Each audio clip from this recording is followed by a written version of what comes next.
The 880th edition of the MMA Gambling Podcast on the Sports Gambling Podcast Network is brought to you by Underdog. Get up to $1,000 deposit match when you sign up at UnderdogFantasy.com and use promo code MMA SGPN.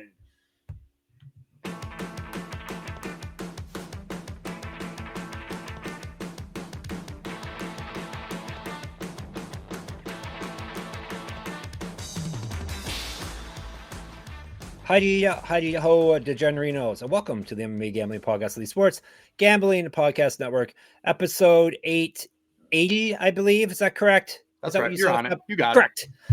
Episode 880, and this is going to dedicate it to. Sorry, I'm doing this on the fly. I'm not prepared. Who should I dedicate it to? I should dedicate it to someone on YouTube. Dark Scarecrow's usually saying nice things. Dark Scarecrow. This goes out to you. You have a good name as well. I am the Berserker, Jeff Fox. The other voice you hear, the one and only Daniel Gumby Vreeland. We got some UFC this week, and I think I already said this on air another episode, but right when I was looking at this event and thinking, hey, this isn't a bad fight card for UFC Apex, the main event fell off. So half of the main event fell off, to be exact. I still would argue this is not the worst we've seen at the UFC Apex. No, they've got some fun fights in there. There's a couple of prospects who I'm hyped on. There's a couple of dudes who are like weirdly in an exciting fight, whether they're miserable or really good. You know, like the middleweight fight we're going to talk about on today's episode.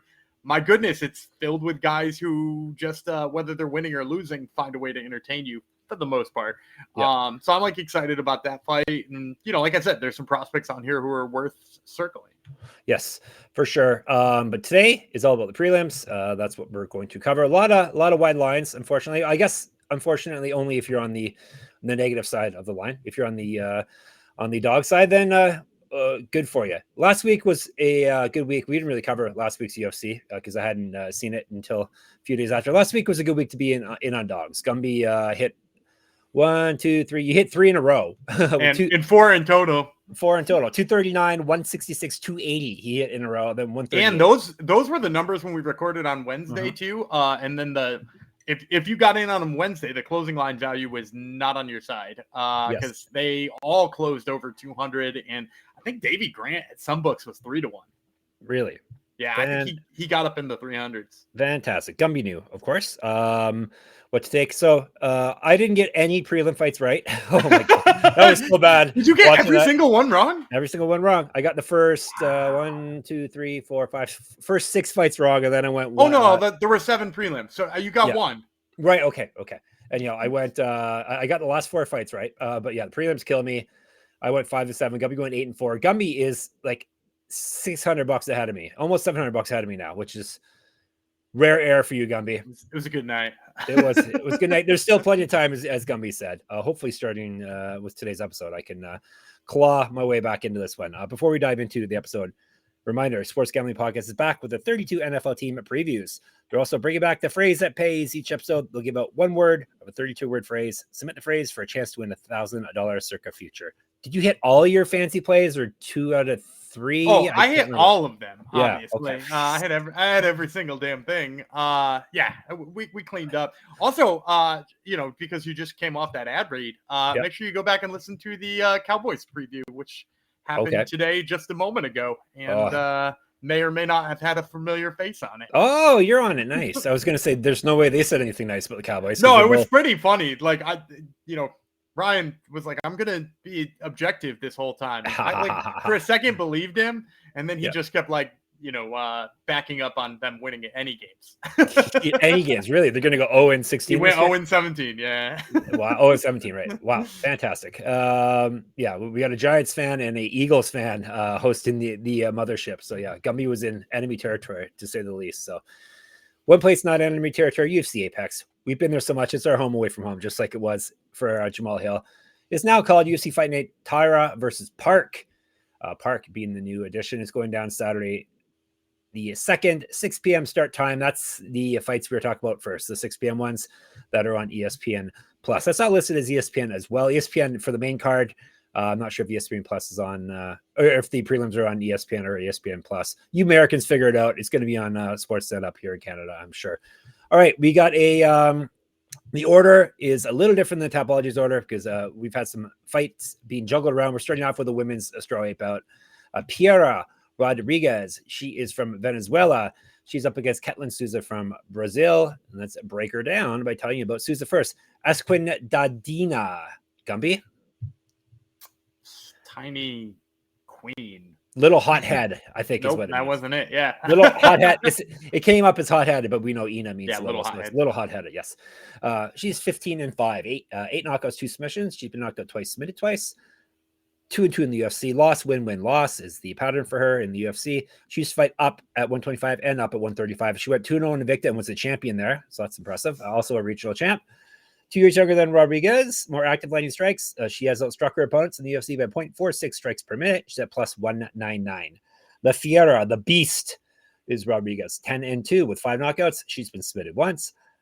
3-2 in the UFC. 1-2 though over her last 3, but she did win her last bout. Probably saved her UFC career by winning her last bout. 1-0 Contender Series. She was the LFA champ. So LFA champ versus Invicta champ here. Used to fight at 125. She's got a better striking differential than Souza. She's outstruck her opponents by 0.77 strikes per minute. So striking hasn't really been the issue for these ladies. Grappling stats better than Souza, minus 200. We'll let Gumby kick it off. I'm going to start off with an underdog here.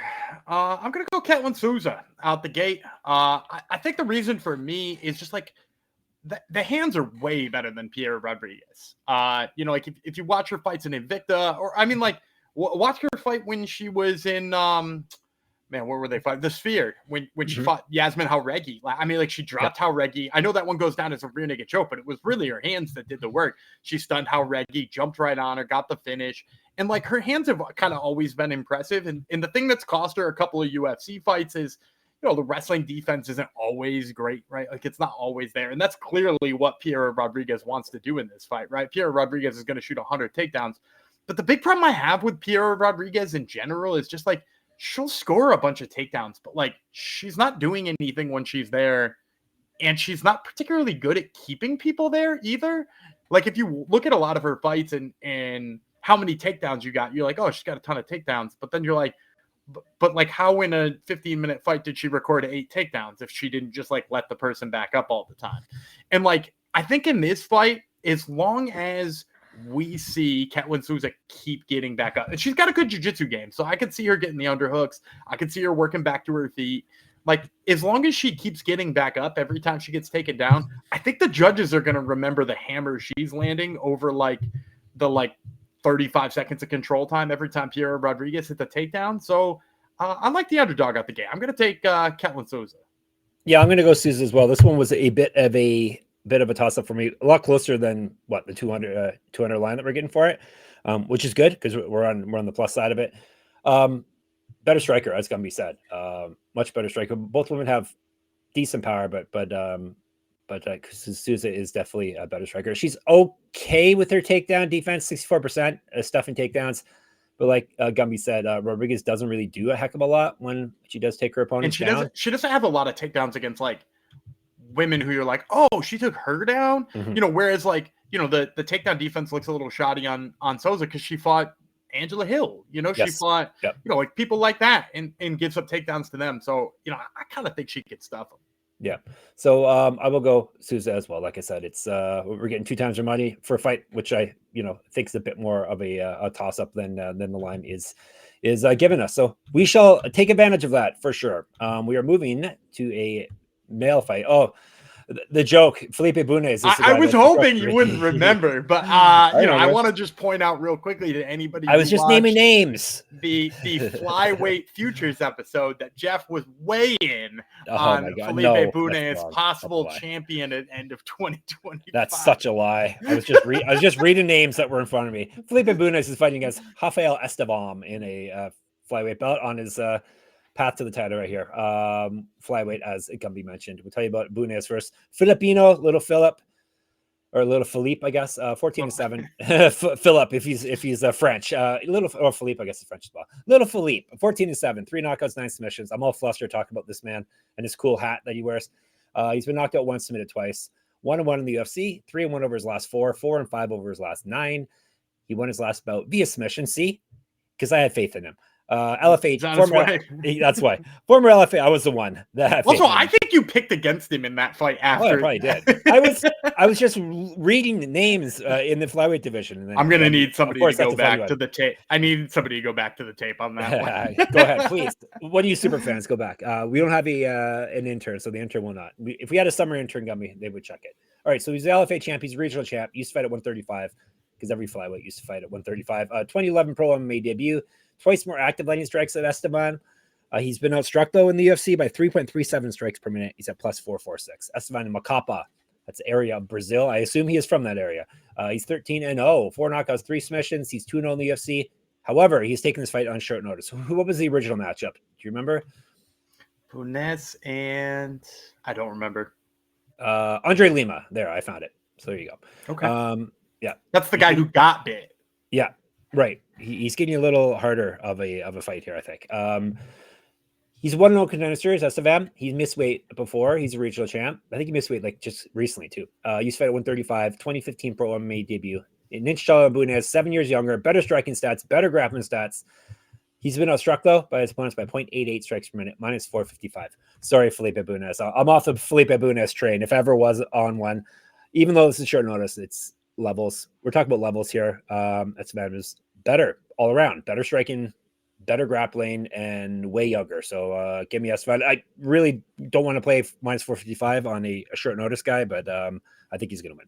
I think there's a better chance that Estevam misses weight badly enough to cancel the fight than him losing it.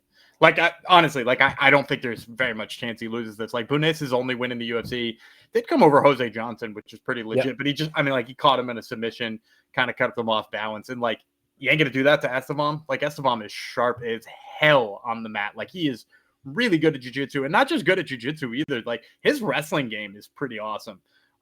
He's coming off of a fight where he had, like, 10 minutes of control time. I think people forget this dude beat Charles Johnson. Largely just by like wildly out grappling him in a way that we like really haven't seen happen to Johnson. So like I'm actually a lot higher than Estevam than I think a lot of people. I think negative 455 is probably priced appropriately, and maybe even if you worked it down into like what those odds actually mean, the percentage odds, like he's probably got less of a chance of winning this fight than that. So yeah, I'll take Estevam too. All right. We are linking up on our plays through the first two. Another thing we agree on, MyBookie, because we are brought to you by MyBookie.ag. MyBookie is your place to bet on every sport, including MLB, WNBA, golf, and of course, football futures. MyBookie accepts customers for a ton of locations. They have easy deposit and lightning fast payouts using crypto. They have all these UFC lines we're talking about right now there, of course, as well. So when you head over there to MyBookie.ag, sign up with our code MMA SGPN. That way you get 100% deposit match up to $1,000. Terms and conditions apply. That's mybookie.ag, promo code MMASGPN. And you've heard us talk about Rhythm before, and they just dropped a game-changing feature called Power Trends, essentially the best of the best of what their house model has to offer. These are AI-detected patterns where Rhythm's model has consistently won and has a high ROI. Think a strikeout prop that wins 59% of the time when the line and win probability hit a certain range. Power Trends are updated daily and exclusive to Rhythm. No touts, no noise, just clean data-backed bets.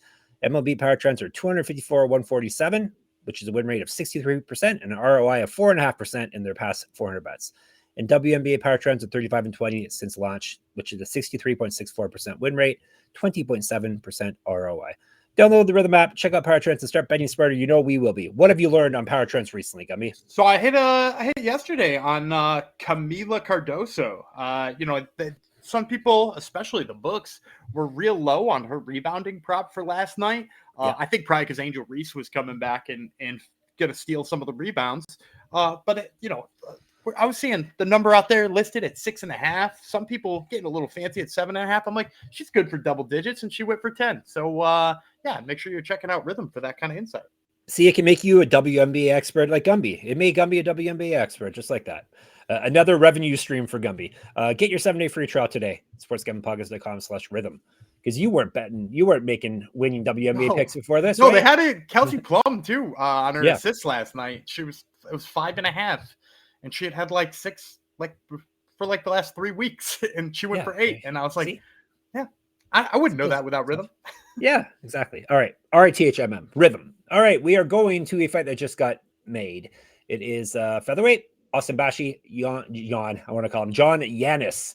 They're both from the United States of America. I will tell you about Yannis first. He's an angel. You can call him Angel Yannis. 9-3 with 5 knockouts. He's been submitted once. This is a short notice UFC debut. Danger, danger, warning, warning. He's won 3 straight fights, though, all via TKO. That's impressive. He's a regional champ. He's fight at 135. 2 inches taller than Bashi, plus 625. Bashi is 13-1. I just said his name different ways, 2 different ways. 13-1, 3 knockouts, 5 submissions. He's never been finished. That makes him durable. He's 0-1 in the UFC. He did lose his last bout. He went 1-0 in Contender Series. He's got multiple regional championships on his mantle. Correct. Get a shirt, get a merch, get all the good stuff. sportsgamblingpodcast.com/store. He's fight at 135. He's 7 years younger than Yannis. He's at minus 585. This fight originally was supposed to be Bashi versus Francis Marshall, but now we got Yannis. All right, go ahead. I'm going Bashi all the way here. Like, you know me. I know you. I love hyping up a guy who's on short notice and trying to buck your trend. We just took one though. We can't go back to back. I historically was in on Julius Walker when he lost that close split decision to Alonzo Menafield. But I like a debut guy too, where I can give you all the prospect information and why he has a chance and stuff like that.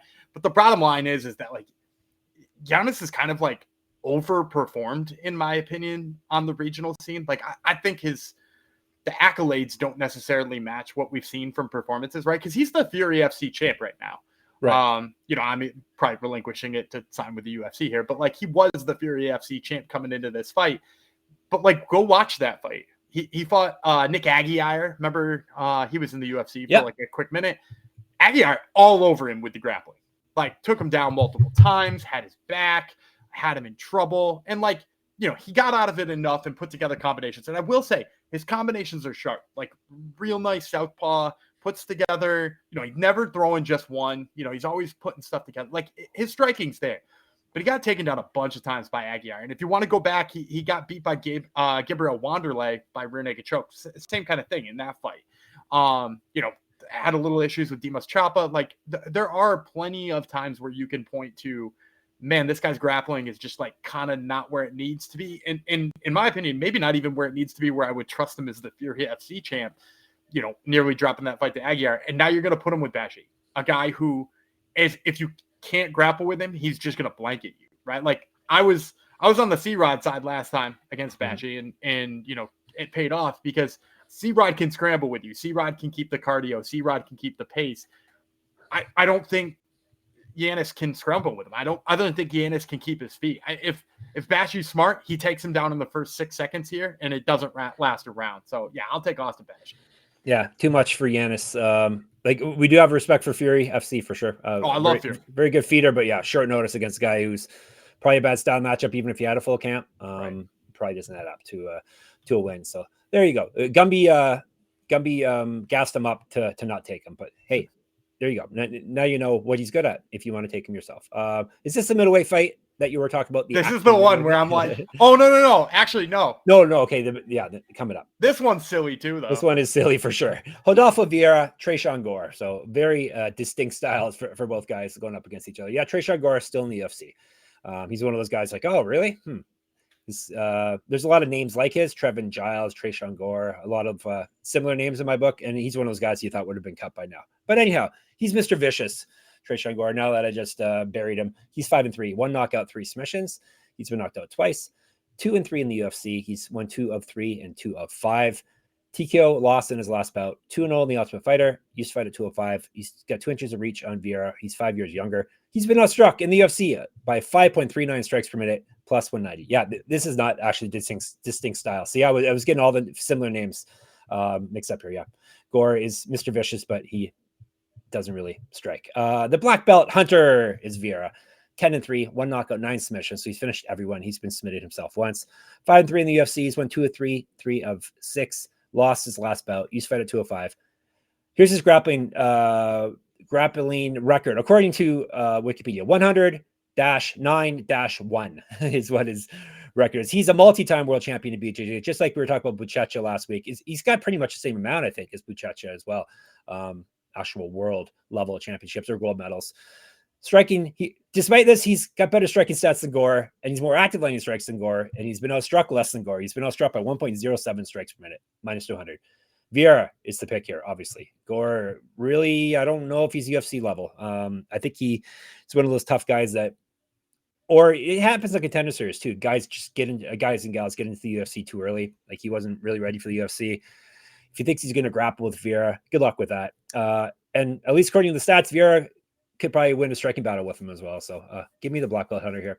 Yeah, Tresean Gore doesn't actually try to grapple on his own though. Like he has submission finishes, but there's a difference between like going after tons of grappling and just like it kind of came to you, right? Like because that win over Josh Fremd was just like a front headlock that he held on to and picked his head up and carried him around the ring.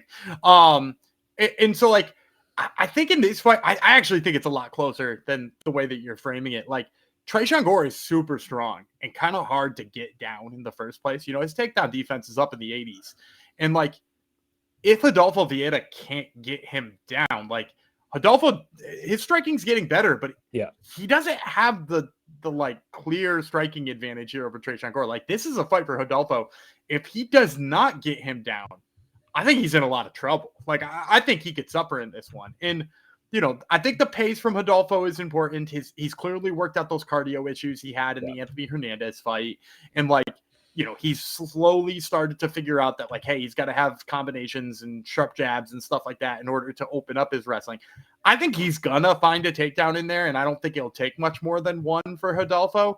But I will say, like, this is one that gave me a lot of pause. Like, I actually consider Tresean Gore quite a bit in this one. So I'm gonna go Vieira, but I'll throw a caveat in there. Like the strength of Gore worries me quite a bit. Yeah, him gassing out will always be in my mind, regardless of how much he's improved since then. The thing is, he seems to be getting better. I don't know if the same can be said for Gore. Like, is Gore really improving? I think the problem with Gore is just like he's learning on the job. Yeah. Right, like what was he 3-0?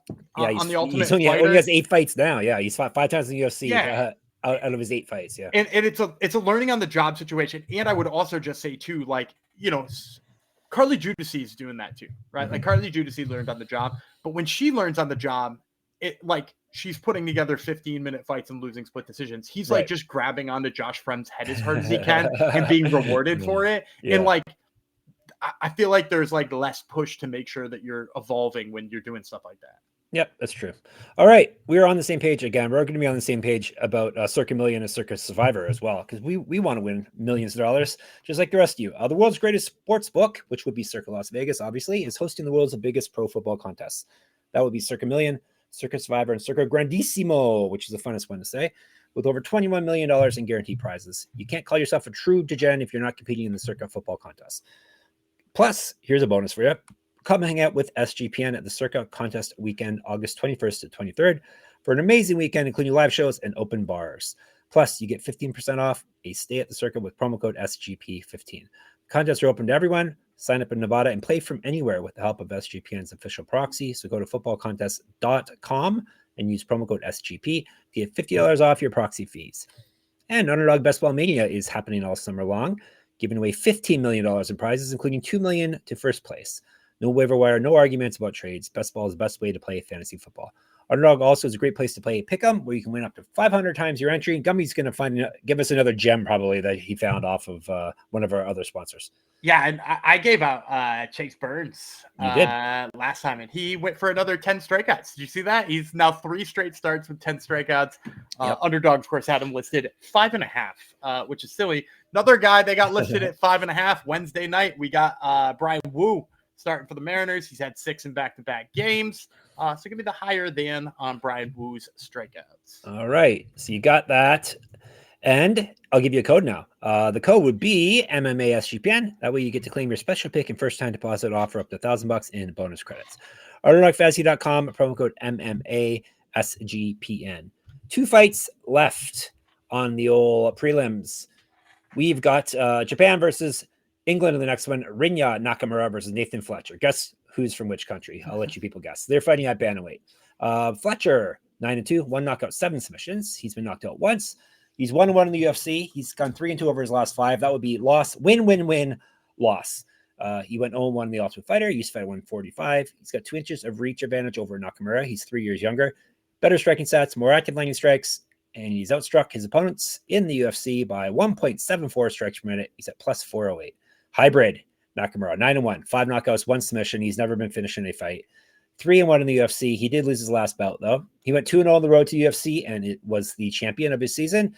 He also was a world champion junior wrestler. I think it was under 23 world championships he won in freestyle wrestling. He's, not surprisingly, better grappling stats than Fletcher. He's outstruck his opponents in the UFC by 1.4 strikes per minute. He's at minus 391, so another wide one for us. This one, this is another tricky one for me. I pretty much went back-to-back on the Vieira, Gore, and then this one on where I thought I should land. And I wound up landing on Nakamura, but man, do I not like it. The big reason for me is like he's so much better wrestling than Fletcher is. Like Fletcher wants to wrestle in pretty much all of his fights, right? Like that's the intention that he brings. But at the same time, like Nakamura is like an elite level wrestler. So I don't think he's going to be able to dominate the position. The reason though I keep going back to like possibly considering Fletcher on this one is that like Nakamura fought so dumb in his last fight. Where were the takedowns? And I know he's fighting Muin Gaparov, who is a good wrestler in his own right, but like I would have liked some attempts, and it almost seemed like he didn't attempt it until it was too late. And so like for me, I worry about the fight IQ of Nakamura. I worry about his finishing ability, right? Like that Fernie Garcia fight, it really felt like he should have finished Fernie Garcia, and he just didn't at all. And so, like, you know, obviously Fletcher's got the jiu-jitsu game that's tough, but like if he's going to be on the bottom the whole time, I worry about that. You know, Nakamura is clearly like trying to polish his striking, and possibly has done so more than Fletcher might have, especially because like that's all he wanted to do in the Gafarov fight. I could see this being like a fight that's like it looks very one-sided, the skill levels are actually a lot closer than that, but I'm going to go with Nakamura. I just think the control is going to be too much. Yeah, I am too. The wrestling over grappling pretty much all the time for me, and he's going to be the better wrestler here. And he's shown no holes in his jiu-jitsu. Right. Either. It's not like he's got bad jiu-jitsu. Right. Yep. He's pretty exciting prospect actually, regardless of what happened in his last fight. So, all right, main event of the prelims: Nick Klein versus US versus Andrey Pulyaev from Russia. They're fighting at 185. Tell you about the American first. Blue collar Nick Klein, 6-2, 2 knockouts, 3 submissions. He's been knocked out twice. 0-1 in the UFC. He's won 3 of 5 TKO loss in his last bout. 1-0 on Contender Series. He used to fight at light heavyweight and heavyweight. He's been outstruck, but just barely in the UFC by 0.11 strikes per minute. That includes Contender Series. He's got better grappling stats than Pulyaev, plus 135. Pulyaev is 9-3, 5 knockouts, 2 submissions. He's been knocked out once. 0-1 in the UFC, 5-1 over his last 6. He did lose his last bout. 1-0 Contender Series, 3 inches taller, an inch of reach over Klein, 2 years younger, more active landing strikes than Klein. He's outstruck his opponents by 0.06 strikes per minute, minus 149. All right, wrap it up. I'll take a dog here. This one's pretty close. I will go with Klein. I like his resume a little bit better than Pulyev's. No shame in losing to Mansour Abdul Malik in his last bout. I think he's pretty good all around, and I think he's going to be the stronger fighter here because he used to fight up at friggin' heavyweight. For crying out loud, he may not be as long as Pulyaev, but he's going to be bigger, I believe. Give me the dog. I'm going underdog too. I like his finishing instinct. That's the big piece for me. Is 5 out of 6 wins finish. And he tagged Mansour Abdul Malik. People forget he won the first round against Mansour Abdul Malik on every judge's scorecards. It was the only round Mansour Abdul Malik had lost up to that point. And he did it with a right hand. And like for me, was it right hand or was it a knee? It might have been a knee if I'm remembering correctly now. But like he tagged Mansour Abdul Malik, and then you look at that fight on Contender Series, and I was a naysayer on him going into Contender Series. I remember vividly picking against him, being like, this guy's just like thinks he's got finishing instinct. He's going to fight a guy of a higher caliber and isn't going to do it. And he jumped on that rear naked choke with no hooks and just held on for dear life until the dude was done. Like that was an incredible win. And when you look at Pulyaev, like I really do think there's opportunity to finish him. He's kind of lazy. He comes forward with the leg kicks. It's a lot of open shots to be had. And then, like, you saw him kind of get controlled. Was it Liam Anderson he beat on Contender Series? Liam Anderson. And Liam Anderson, he's a 10th Planet guy. Just, like, kind of leaned on him and had some control time on him. And, like, ultimately Pulyev's kicks kind of won out the day. But, like, if those kicks are going to get him caught with counters or, possibly taken down here against Klein, I think there's lots of opportunity for Klein to finish it. So, yeah, give me Nick Klein. Why do you think Pulyev's a favorite here?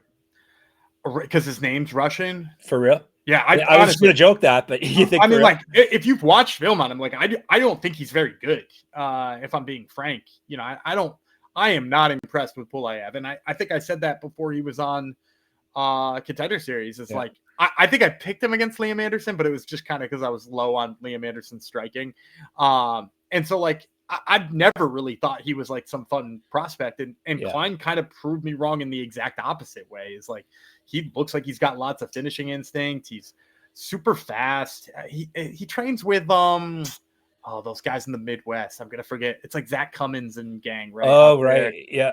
I can't remember the name. Pura Vida. Okay. I think he's a Pura Vida guy. Cool. All right. So we're opening and closing with dogs here, and it was a team ride. Hopefully, all of you tag along as well, because we're good. We're like 63% a lifetime when we are agreeing on picks. All right. Let's recap. Klein, Nakamura, Vieira, Bashi, Estevam, and Souza. And I didn't even really know any of your picks heading in too. So we really did link up. All right. You are set for the first half of the UFC. The second half will be getting into your orifices tomorrow. In the meantime, we've been talking about this fight card and everything else in the Discord for a long time already. So that would be sportsgamblingpodcast.com/Discord. Where else can we find? Of course, YouTube. Thank you, everyone, for continuing to subscribe and watching our videos and liking our videos. You can hit us up in the comments there. It's pretty comment section, pretty jumping as well. Of course, we are also on the old Twitter, SGPN MMA. Gumby runs that for us. He is at Gumby Relay, and I'm at Jeff Fox Writer. They are on Instagram. Get into my Substack. No UFC Pick'em this week. Pick'em will be back next week, but all my articles and the stats and stuff will still be running as per usual at moneymma.substack.com. Gumby's got another podcast. I listened to it this morning. It's called Top Turtle. Tell the people who is on it. Yeah, we had a couple of Contender Series guys. Ty Miller, who's going to be fighting on the first episode, and then Damon Wilson, who's a former Cage Warriors title challenger, who's now fighting, I think that's week 3 or 4. Both very good interviews. Damon Wilson's likable guy, I found. He's very, super likable. Yeah. The burger guy. Yes, the burger guy. So good interviews. Check out Top Turtle. Of course, you can find all of our stuff at sportsgamblingpodcast.com, sportsgamblingpodcast.com/store. Get your merch, sportsgamblingpodcast.com/Patreon to get some bonus content. We'll be back tomorrow. It'll be Mr. Vicious Jeff Fox, the black belt hunter, Gumby Vreeland, even though he's just a purple belt. We'll talk to you tomorrow.